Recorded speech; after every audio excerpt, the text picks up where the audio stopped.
welcome to the Education Concierge Podcast. I am Benita G, your Education Concierge, and today we have an amazing guest on our podcast.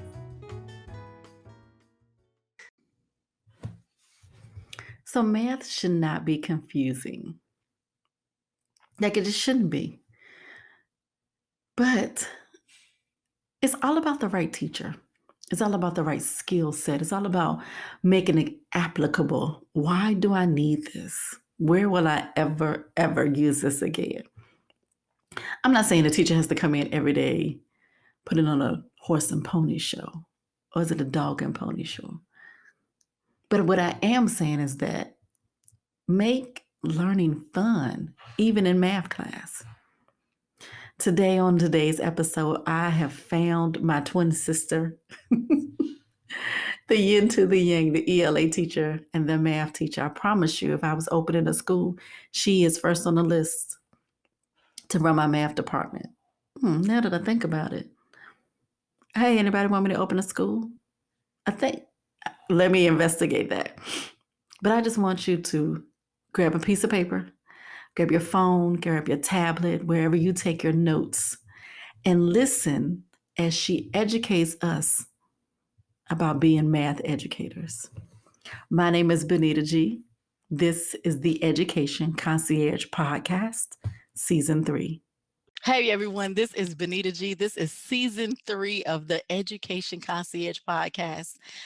Ladies and gentlemen, boys and girls of all ages. Every once in a while, I meet somebody who is my sister from another mister, my sister from another mother, and this is what I found.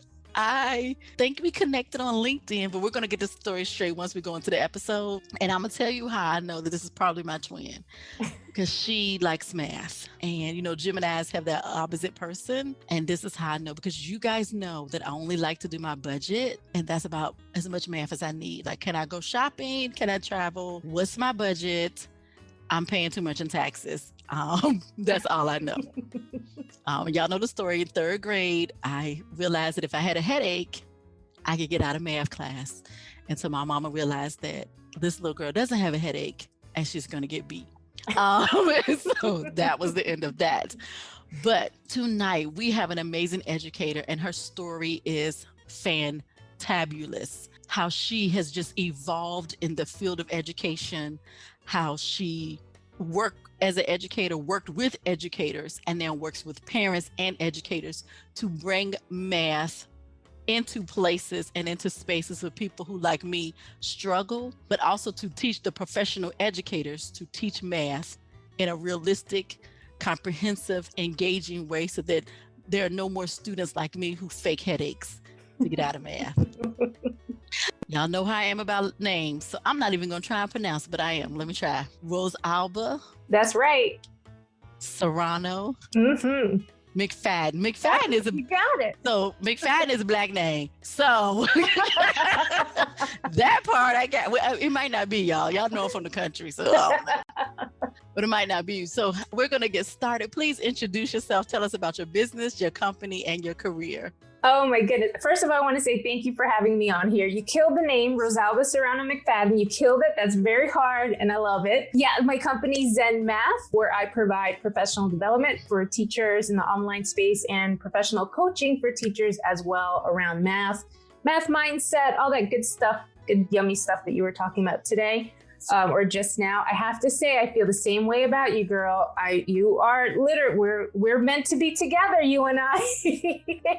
I don't remember when we spoke last. It was a little while ago, but I mean, we were on the phone for hours. It was like one of the best conversations I had. It made my life. So it literally was like, you know, you have that good girlfriend you don't speak to all the time. Yeah. But then when you get on the phone, your husbands are like, why are y'all still? What is going on? I'm still on the phone. The kids come in and you're looking at the kids like, it's cereal in there. Go get some cereal. I'm still on the phone. Thank you. I'm still on the phone with your auntie. Go. Exactly. That's what we did. Exactly. Oh my God. Love it. So tell us about how you founded Zenned Math. Why do we need it? Because you know me, I'm like math. Mhm. 1 + 1 is 2. Let's go. Yeah. But it's deeper than that. And then also tell, because what you do is online, and you were doing this before COVID. And so Yes. let's talk about that. Yeah, so just a little background. I was an elementary teacher. I actually taught all the grades, K through 5. So I was everywhere.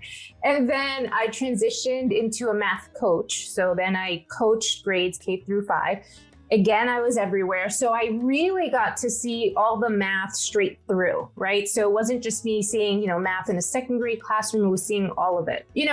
We'll talk about this a little bit more, but basically I kicked ass being a math coach. I mean, I nailed that. And I really wanted to spread the message, and I was truly feeling that my thing is the education system around math is broken. I know we'll chat about that. And I really founded this company in order to make change and in order to use my voice to advocate for things that matter and the direction we should be moving in. So I'm very much a disruptor, and I founded Zenned Math. Interestingly enough, it's called Zenned Math because you feel zen when you feel good about the math. You're not, calling out sick with headaches and all that stuff. You actually do it. You're like, all right, this isn't that bad. I got it. So you end up feeling very chill, very zen, but a lot of the things I talk about is not very zen because it's really, a lot of things that we have to change in education as a whole. So what I was doing face-to-face in-house professional development and traveling around, which was great. Obviously that shifted because of COVID, right? And the restrictions in travel. So I switched everything to a virtual setting, and teachers are loving that because it's no longer where I'm going into a school and you're sitting down and forced to listen to a PD. Hello, we've all been there. So Yes. where you're grading papers in the back and you're tuning out, you know what I mean? We're doing your Amazon shopping. So I'm no longer doing that. The people that are in my membership, it's like a grab and go. Oh, I want to learn about fractions. I'm going to just go in here, watch this quick video. And then I offer coaching weekly. So then I can support you in doing that. So I ended up liking the virtual setting of this membership more than the face-to-face. Don't get me wrong, I'll still do face-to-face when we travel or when travel opens up, but I love that teachers get a choice in the professional development that they want. That's important because autonomy, we don't get that in school. School stifles us and tells us to shove things down our throats. And it's really where a teacher gets the chance to be like, hey, I want to grow and learn something different or push myself around decimals. And here's a place that I can go grab that. So I love it. And I think one of the things that we have been learning and leaning towards the last 2 to 3 years is I only want to go to a PD that I need. Yeah. Yep. Please don't make all 125 of us sit in the same PD. Let us sign up for PDs. Mm-hmm. Offer the PDs, let us sign up. Hey, or someone like you, I'll be like, hey, y'all, I found this membership club and I think we all need to join. Let's put our money together. Or exactly. Can we ask her for, how do we come in or go to, I'm not scared now to go to my department chair and say, I need $80 so that all the teachers can go to this training online. And they'll be like, oh, why is it online? Because people need to pay their bills. And it's $80 and we need this training. We would like to be trained in this to be better educators. And so that is important to me. And I love what you said because a lot of people don't call themselves a disruptor. They're scared. Not me, girl. And tell me or explain to us why you call yourself a disruptor, especially a math disruptor. Because wait, hold on. Let me tell y'all what it says. This is what I love about your website. Math rebel, renegade teacher, revolutionary reframer. So first of all, the ELA teacher in me jumped all around. I was like, yes, and yes, and yes. But break it down for us. And you don't have to break down all of them because a math rebel, renegade teacher, and revolutionary reframer. But pick the one that you're like, you know what, today I want to talk about this. And tell us, how has that affected your journey and taking you from here to there? Yeah, so I can probably mesh all of them together because it's really all one message. Basically, math is boring as hell, summed up, okay? So, don't make me laugh, girl. I didn't say that. There's a reason why you left for the nurse's office. Math is difficult, of course, and math is boring. And I'm in this profession and I can say it. I watch a lot of boring lessons. I've seen it firsthand. I've done them myself in the past. So what I'm really standing to rebel against is what the view of math is. I say this all the time. Math has a really bad rep. Like it really needs a glow up or something. It just has a bad reputation because of the way we have done education for so long, where it's rows and 20 problems in a row on this worksheet, textbook, do the odd number problems. Like who the hell wants to do that? And, my thing is that what I'm trying to push for is let's look at what math really means to us in the world. And that's a couple different things. One is that we have to see that there's beauty in it. And I know you're going to say, girl, I don't want to hear that. There is no beauty in math, but there is. It's in nature. It's in art. It's in music. It's in, so ELA, let's go to ELA. And Shakespeare sonnets, all right, iambic pentameter, hello. That's some math right there. Yes, that's rhythm hella rhyme. hard to write that way, let me tell you. So there's like a flow to that. So there's mathematics and everything, but I don't think we always see it as math because we think of those four walls that we're like just wanting to like sleep and die. So it's about seeing that it's in our everyday lives and appreciating that. In order for that to happen, our math lessons have to change.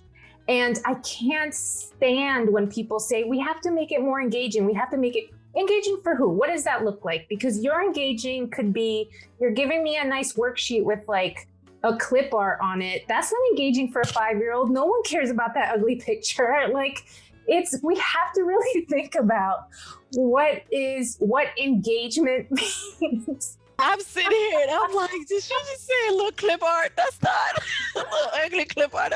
The little 5-year-old looking at your little ugly clip art go, what is this picture of this duck? Where does duck come? What does this duck have to do with counting by twos? Okay. You will not find one child that will go through the education system and be like, damn, man, I remember when Miss Serrano McFadden gave me that paper with that clip art. That was no one's saying that. So stop it. Right? So I really want to push teachers to kind of rebel against a traditional math classroom and to actually make it engaging and to make it culturally responsive. That word is thrown around a lot and it is really being used I think people need to be careful with what they mean by that and not just use it as like a trendy word. We have to build culturally responsive math classrooms. And that's part of the work that I do too. It's not just about liking the math, seeing the math in the world, not making it so freaking boring. It's about connecting it to students' culture. Like, I am so sick. We're just going to get into it, girl. Let's go. We need to hear it. Putting a word problem, putting Rosalba in the word problem does not make it culturally relevant. That just means you put my name in the word problem.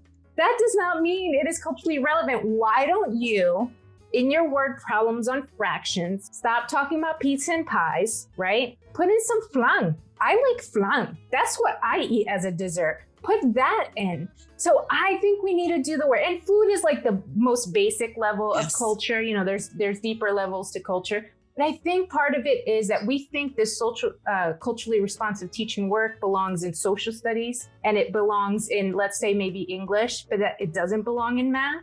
But we need math in order to understand our world. And the way we understand our world is through our culture. And I just want to add this piece too. Girl, I'm getting riled up. I just want to add this piece too. The work, because I get this a lot with the teachers that I work with, culturally responsive work in the math classroom is not just for white teachers who have students from marginalized backgrounds in their room. This is for white teachers who have a fully white dominant classroom as well. If anything, you have to do harder work because you got to pull in culture from somewhere else and bring that shit in. So it's work to be done in math class. And my membership kind of covers that. Like I give you like hey, here's how to teach fractions in a way that's like kids won't want to poke their eyes with the pencil, right? And also like, let's throw some social justice in there so you can see how fractions apply to like deeper issues, you know? Wow. So welcome to season 3 masterclass of culturally responsive. Like I'm sitting here and I was like, first of all, me and all my blackness, and I teach, the majority of my students are Hispanic, Latino, Latinx is what they told me today. Haitian, Caribbean, Jamaican, and Black American. I do not even know if they've ever had a culturally responsive word problem, math word problem. And now I'm going to ask, because you spoke the truth. When we sometimes, and I'm going to say we, because I'm still in the classroom, we think, oh, we changed the word. We use Shaquita and Shaquana. Yep. And we said Juan and Jose went to, no, they didn't. They didn't. I share this story all the time. Like I did not grow up eating brownies. I cannot freaking stand word problems with brownies. I didn't. So I understood what they were. But Miss, I'm not going to do fractions on this. I don't know what these things taste like. I don't know what they are. And that was my experience, you know, like I had, you know, for the audience, I'm a Latina. So we had Spanish food in my house and I didn't have, you know, I didn't have a lot of different cultural experiences in my own home of different, you know, types of food, types of backgrounds, you know, whatever. So it's important that we all make sure that we're listening to our students, figuring out their identity. And that's what we're putting into our lessons. Our lessons shouldn't be our lessons and you just have to assimilate to it. It is, no. We're going to take you and your identity and we're going to put that bad boy in this math. I completely 100 mazillion thousand%. And being an ELA teacher, I'll never forget, I was in college defending how standardized tests were racist. And I attended a HBCU and other Black students in the class looked at me like I was crazy. And I said, here's an example. How many of y'all have been on a yacht? And they were like, oh, you know, I've been on a yacht. All right. Okay, good. Because you got money. Okay. Look at the word yacht. It's YACHT. So if I have never been on one, English is my second language. It is not even pronounced the way you see it. I'm going to pronounce it yahachi because that's what it looks like. A yacht. Okay. Then you tell me to get on this. Now, I am a country girl. We've been on a boat, a canoe. We've been on a fishing boat. Maybe some of my kids have been on a cruise boat, but we've never been on a yacht. And now I live in Miami. We see the yachts, but we haven't been on one. So that all of what you're saying is, and about the brownies, that made me think, because in the Black family, brownies is not. We have pies and cakes, but like brownies is something for fancy people. Like, why y'all eating? Oh, who coming over? You fix it. And our brownies were coming out the box, which was probably another reason why we didn't fix it, because everything came from scratch. And we were like, you made some brownies out the box? Who bought something out the box? And so that is amazing to me, because this is why we cannot teach in an egg carton. We have to come out. We have to get on LinkedIn. We have to follow people on Instagram. We have to join memberships.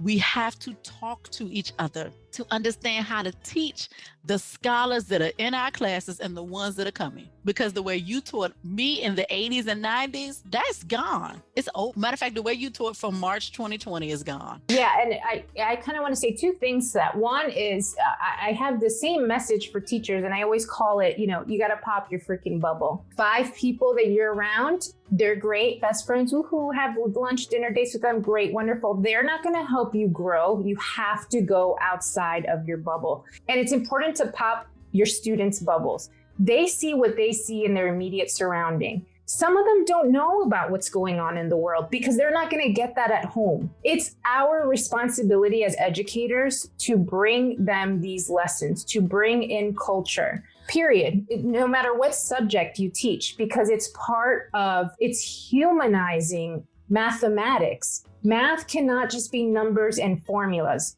because no one gives a crap about it.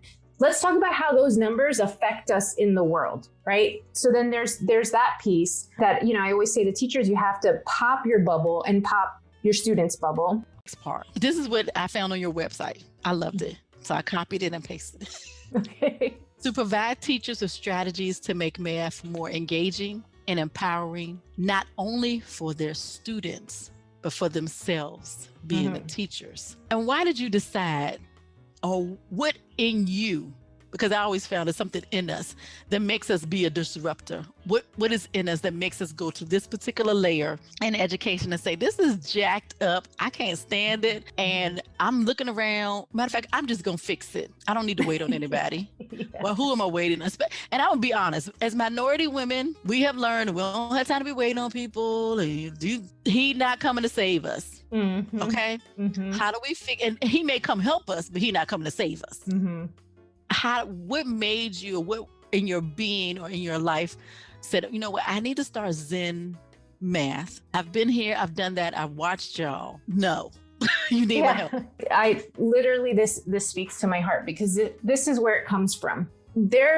For as much as my membership is like, do it this way, this way is better, because I put in the research and I put in the time. I understand that teachers don't have that time. You don't have time to read the latest 6 fluency books, please.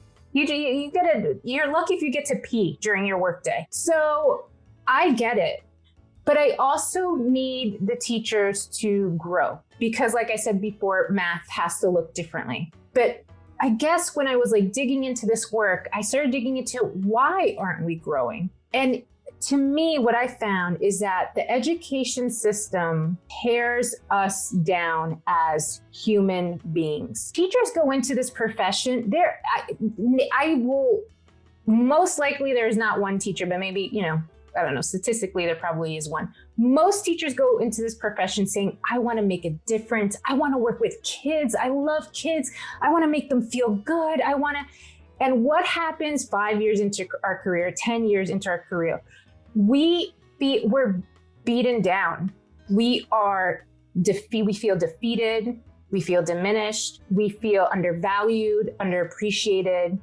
And that comes from the fact that we are not allowed any autonomy. We have to follow mandate and mandate and mandate. And the reason why I wanted out is because I need to kind of like shake teachers on this. Look at what's happening. You're being put through this robotic systemic system that does not allow for your creativity, does not allow for your opinion, your intuitiveness, your innovativeness. You have to follow a script. And then what do our classrooms look like? We're doing the same thing to the kids. I truly believe that in order to break that cycle with our students, with moving away from a traditional classroom and creating these critical thinkers and these problem solvers, we have to take that step. But we can't take that step because why? Fear. We're not going to get tenured. We're going to get fired. We're going to get put on tips. We're going to, the principal is going to, whatever, take this out against whatever. We are in constant fear and always feel like we're doing something wrong because someone's always telling us we're doing something wrong with our evaluations, with our whatever. And it has really, I say it like this, like we have a bright light going in and education slowly dims that light to the point where we're burnt out. And look at any 4-year-old getting ready for kindergarten. I try to find a 4-year-old that's not excited about getting a backpack and about to be around some kids. They're like, oh, I'm gonna have snack time. They're so freaking excited because they're coming in with that same light that we had going into the profession. And what happens with the kids? We bore them to death because we have mandates to inform, and their lights dims and dims and dims. When they get to high school, they don't even give a crap anymore, half of them. No. And it's interesting because I see it in middle school, and I can just even imagine your class by the time they come to you as 5th graders. Mm-hmm. Yeah. You see it. And so we were talking about it earlier, and I said, one of the new teachers, she was like, I noticed that you don't have the first day of school, you didn't have a seating chart. Girl, no, I don't do no seating chart. And so I said, yes. And then the kids came in, they were like, where do you want us to sit? Sit in a seat. Don't sit in laps because that's weird because we're in middle school and it's a little weird. Thank you. And she's like, well, why do you do that? And I said, because I don't have to control everything. Exactly. And I do that because I want to know whose friends are friends, who likes each other. Because when I get ready to go into groups and in my small group rotations, I'm not going to put them together. Okay. But if they want to do a project together, that's fine because they have a rubrics and you go. I put you in groups because sometimes I just want to do that. Or we let the computer pick your groups. Yeah. I've done that. Thank you, Class Dojo. Class Dojo picks you watched, and they were like, no, you watch the third party pick the groups. And I love what you said. Like, teachers stop. Look, I did a whole, and I'm about to do another conference, and it's called "I Am Not Afraid of You. You Cannot Punk This Teacher." Like, literally, that's the name of it. Oh. And people come to the session. They're like, "What? She's a little crazy. She's a little radical. My friends call me, you're a little maverick." And I was like, maybe, but I have the data, I have the numbers. Exactly. And if I tell people who are aspiring to be principals and assistant principals, as a teacher leader, I said, look, leave that teacher alone. So what? I got in trouble. They were like, the kids are laying all over the room. And yes, they are. Pre-COVID. Yes. I went and brought lamps. Target had these lamps for $10. I brought 5. I brought $50 worth of lamps. Put them all over my room. We went and brought, I had a whole lounge. Thank you, Donuts Shoes. Had a whole lounge, chairs. They tried to say, I went to my sister's garage, got some end tables. I was like, y'all not using this, give me this. Went to some yard sales. And they were like, oh my God, look at, she just lets the kids, it's called flexible seating, sit down. Yes. You know what's funny? Who was coming in there sitting in my flexible seating? Hiding. Administrators. I believe it. You set in the atmosphere. And so even in math, you're letting us know, stop beating the kids down with the boredom. And you can still teach foundation. Because math is about foundation just as much as ELA is. You need adding, subtraction, multiplication, and division. That's what I do know. If I can do those 4 things, anything else you throw at me, I can build on top of that. Exactly. But we don't want the kids to tune out during that base that we're trying to give them. So we have to reframe. I always say this, we have to reframe our mindsets in order to reframe our lessons. Because unless we do that work ourselves in what we truly believe it should look like, a lot of us don't even know what math should look like because we've only seen this one traditional vision that's been provided to us, the system that we grew up in. I mean, I can pick out 7 classrooms today that had the same setup that I had when I was a kid. Why? And I can't stand this. Something we always say is like, we want to get them college and career ready. What career is going to be out there that we know of that will truly exist? When I grew up, I didn't think an Instagram influencer was going to be a thing. What the hell is that? You're a social media manager. Who is that? Social media manager. I was saying that actually in another session. Yeah, social media. That job didn't exist when I was growing up. I didn't say, hey, I want to do that. We had the same 5 jobs to pick from: doctor, lawyer, teacher. I don't know what even the ones were. So absolutely, like we really need to get to the foundation. The foundation is problem solving and critical thinking. That's it. And that's across the board. I mean, ELA, kids need to know how to read, but they need to know how to think. Think about what you're reading and doing. Yeah. Okay, this is my question. Go for it. We're sitting here, professional educators, professional women. We understand this. What is the problem with everybody else? Where are we? Should Zenned Math be in the education department at the colleges? I do work with some people. And I'm serious. Like, are we? Because I've worked with teachers coming in doing this student teaching. I just be sitting there looking at them going, "Who told you to do that?" Girl, these are real children up in here. I understand. I know what Piaget and I know what the theories are. I know I got them. But see, you had 29 kids sitting in this room. More than it should be. We know. What you doing? Girl, no. Who told you to? Why are you and I mean, even in the line, I'm like, baby, why are you in the front of the line? How you gonna see us 29 kids? Your back is to them. No, he done swung off the chandelier, dropped down, slid down the pole, and got to the back of the line. You missed it. The cameras got it.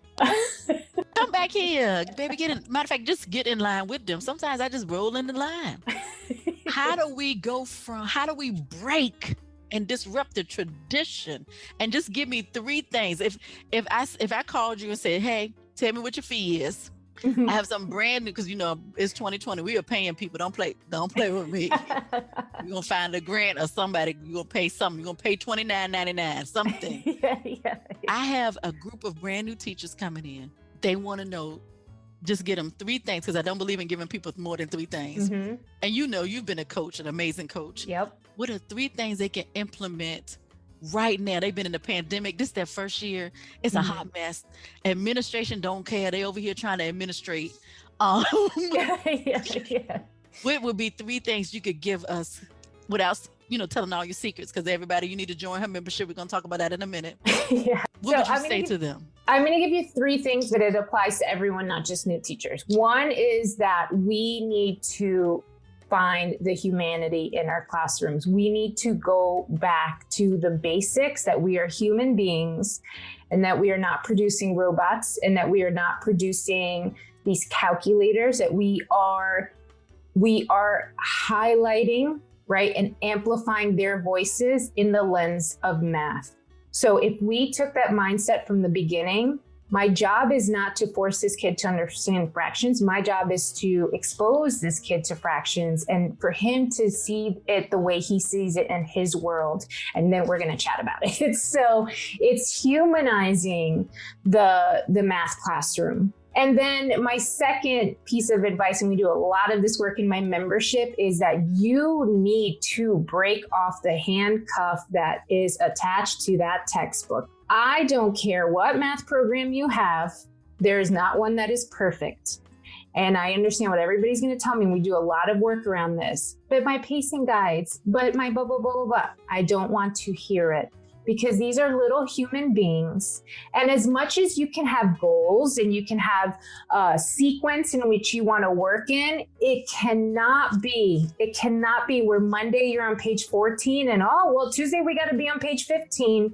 You need to consider the children, and we need to break that textbook shackle. It is holding us back. It is holding back what math could really look like and be. And textbooks and worksheets don't grow brain synapses. I don't care. I don't care what anyone said. I could give a kid one bomb ass math problem that would rock his freaking world, and he's gonna go home and be like, damn mom, look at this math I just did today, and so excited. One, as opposed to a textbook, or even let's say a worksheet with 20, add this 20 times. Who cares? The kid can add it the first 3 times, he can add it the 19th and 20th. Stop it. So we need to break off that handcuff that we have with the textbook, our textbook programs, because we make them Bible and they're not. And then I think my last piece is that it's all around mindset. I can say whatever I say to you and it won't mean crap unless you believe it. So I always ask everybody to dig in and do this work. Do you freaking like math? Do fractions scare you and put you in a sweat where you need to go and run and get some deodorant? Like, how do you feel about math? Oh, I thought you were asking me. Yes. So if you're feeling that type of way, the mindset should be, we don't want our students to experience this. So how do we reduce that math anxiety that we feel? Because around 90% of Americans, it's 93, I think it is, of Americans suffer from math anxiety. So it is a issue in America. It is not a like. I did not know that. Yeah, yep. That was the latest poll taken. So I don't know if, things will change along the way or decrease, hopefully I'll bring that stat down. Yes. But regardless, it's a high percentage. So we know that there's an issue with parents there's a lot of parent trauma around mathematics, and teachers have it too. Elementary teachers have to teach it because they have to teach all the things. That doesn't necessarily mean that they had a good experience with it or that they know what an engaging classroom looks like for it. Right. So my third piece of advice is mindset is everything. And you really have to truly believe that you want your students to have a different experience from you. Because I guarantee you, I can pick 10 teachers out of a building and the majority will not like math, because that's just the stats. That's just the way it rolls. I was sitting here how I need to sit down for a moment and observe my students. Mm-hmm. I need to sit there and watch them. Yep. How are they? And even now, even on computer. Absolutely. Even on the computer, Absolutely. I can throw a poll question out. Mm-hmm. I have a thing where I tell teachers, there's this thing that we do where they have to check in once a week, and not like a bullshit check in, like a no. What's going on with you? Like, what's up in your life right now? Like, tell me what's going on, because it's, again, it goes back to humanizing, right? And we have to like consider that these are little beings and they have emotions and feelings. They need to feel safe. They need to feel respected. Children take on the identity that you have perceived of them. So if you are going around making it seem like, little Rosalba just doesn't get anything, Rosalba's going to take on that identity because that's what her adults are showing her. So we have to take time in our day to actually show these kids, I care about you. What's going on? And I get it. There's no time. You make time. Give 18 less math problems, and you're going to have time to talk to that one kid in your class. I promise you. That's a math problem right there. That's a time problem. That goes for any subject you teach, because it's funny because my students, they go, the other day, she said, you only give us like 6 questions every time, or 5 questions after the text. And I said, She said, our teacher last year, she gave us like 20 questions. I said, after the story? Yeah. Wait, what are the 20 questions? Like, we give us vocabulary stuff, but we go over the vocabulary because we use context clues. So I don't need to really. She's like, we had a spelling test. A spelling test? We need spelling tests for we type and everything. If you see the red squiggly line, right click it. It tell you how to spell it. What are you talking about? It's 2021. And the students, they looked at me and they started laughing. And the little boy, he said, you be on 100 all the time. I said, wait, because I don't know what that means. And they were like, you keep it real. And I was like, but that's right. Like, you said it. Like, why are we doing 33 odd math problems that I'm going to go to my mama's math book and copy the answers out in the back anyway, and my homework is going to be done? Or my nieces and nephews showed me the little app. There's an app to help with homework. Or I can go Siri or Google or Alexa, what is 3 times 7, like I saw my little cousin doing. And I was like, are you asking Alexa to do your? Yes. And Alexa said, 3 times 7 is 21. And she said, so 21. Girl, if you don't go sit there, because the kids are smarter than what we really think. I got to give respect to that, because that's problem solving. That's looking at your natural resources, your surroundings, and trying to figure out what's going to help you get something done. So you gotta give. I wasn't mad. I wasn't mad, but I was just like, where was Alexa when I was in school? I was a little jealous. I was more jealous than I was mad. All right, last 2 questions. Hey everyone, thank you so much for subscribing, for sharing, for your support. I have a new way you can support me. It is literally called buymeacoffee.com/educoncierge. This is a way you can support me one time. You can support me monthly. The proceeds go back into the business, back into the Education Concierge podcast. We're able to deliver the conversation about education to the nation. Well, actually to the world. We're global, y'all. But don't forget, buymeacoffee.com/educoncierge. Talk to you later. I love it. So I'm going to go back. Takeaways. Find humanity and get back to basics. Number 2, y'all, I'm going to say it loud. I'm going to get loud. I'm going to get black on you real quick. Break the handcuffs of the stupid textbooks, okay? And the worksheets, okay? Okay, this is what I need you to do. I don't care what subject you're teaching. This is bigger than math, okay? I'm speaking to ELA, social studies, science, environmental science, whatever, PE, health, whatever you're doing. Yeah. Come up out of that. The textbooks are overrated. Stop buying them. Hello. Stop buying them. Buy me another dual screen for my computer, for my room, and buy my kids some snacks and stuff so we can be buy some more masks. That's what I want you to do. Stop buying textbooks. Yeah.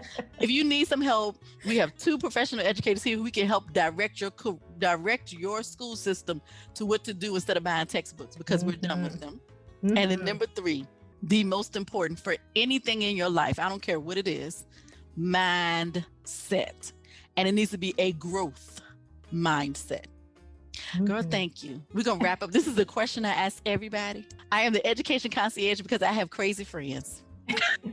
And they know that if they call me about anything dealing with education, I will come, handle it, connect it, collaborate. I will get on a plane and go, we're going to walk up in this piece like this is what we're going to do. They're not coming over here. We're not coming with the foolishness. And so I said, okay, I can be a concierge. Because back in the day, in the nice hotel, you and your significant other, your spouse, your boo, whomever you want to, before we had girls trips, no kids, you would go on a vacation and y'all would check in and you would go to the concierge and you would say, can you get us tickets to this Broadway show or this restaurant, or we want to travel here? And the concierge would take care of it. No problem, no questions asked. So my question to you is, pre-COVID, money is no option. Where would you like to go with your significant other? A restaurant, a Broadway show, a place, and tell us why. Okay, I don't know if you're gonna like my answer. Honey, is this your truth? truth? For real. So this is authentic Rosalba right here. It's actually where I actually go every year, but I have not been able to recently, obviously with everything, is Comic-Con. So hear me out. Hear me out. Yes. Here's why I love Comic-Con so much. And it's a family tradition in my house to go every year. And I will never give it up. And I'm going to give you the reasons why. Two reasons, and I'll keep it short. One is comic books in general. I know everybody's watching all these, Marvel movies, and Chris Evans is beautiful. I get it. I'm with you. I agree. But at the core, comic books, if you read the stories, there's so much meaning and message behind it. Obviously, teamwork is one of them that these superheroes have to do. But there's embedded storylines. So one, comic book in particular, it's X-Men, talks about mutants versus, regular society. And really the underlying issue there is racism and how we segregate, our Black and brown people from our white friends, right? So there are underlying issues in comic books that I don't think we appreciate because we just watch Avengers movies. But why I like Comic-Con is the people that are reading those books understand that piece and they see those hidden storylines. The second reason why it's my go-to, where I will never give that up and I will go every single time, is because, let me tell you, they let it all out. They will show up in whatever or I shouldn't say that. They will show up in whatever costume. There is no shame. They let it all fly out. They're making those costumes from scratch. They are being their authentic self and not having any shame around that. And there is a beauty when you can be your natural self and not worry about comparing yourself to others, which our education system makes us do. Worrying about being the best of the best, which our education system makes us do. It is about being your true, authentic, and raw self. And that shit is contagious. So that to me is my ideal atmosphere. It's listening to amazing storylines wrapped up in these little cartoons, basically, and being surrounded by people that it's a sense of community. Hey, I'm going to dress up like this, whatever comic book character. And hey, I'm going to show up like this. And we're going to walk down the streets of New York to this Comic-Con like this. And we don't give a fuck. And nobody else cares either. Exactly. If anything, you look cool. Thank you. Yes. Let me take a picture with you, please. Yes. I love it. First of all, shout out to comic books. My parents asked me, what can their kids read? And the first thing I always reply to is, do they like comic books? Yes. And they look at me and go, what? I'm like, you have no idea the power of a comic book. Mm-hmm. This is why I love you, girl.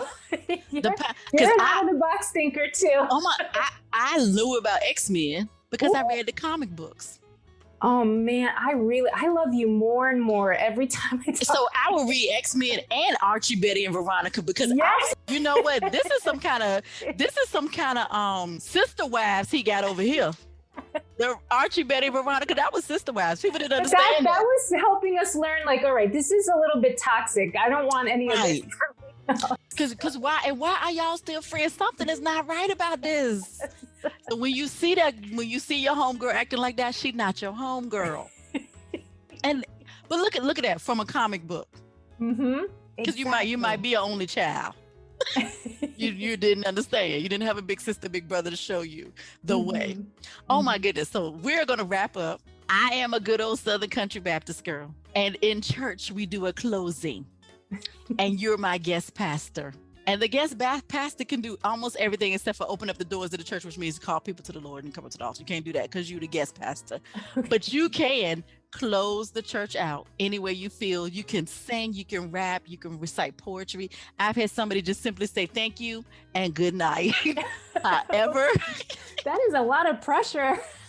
No, it's however somebody prayed the other day. I said, oh wait, let me give it my right. Okay, we're gonna pray. Somebody prayed the other day.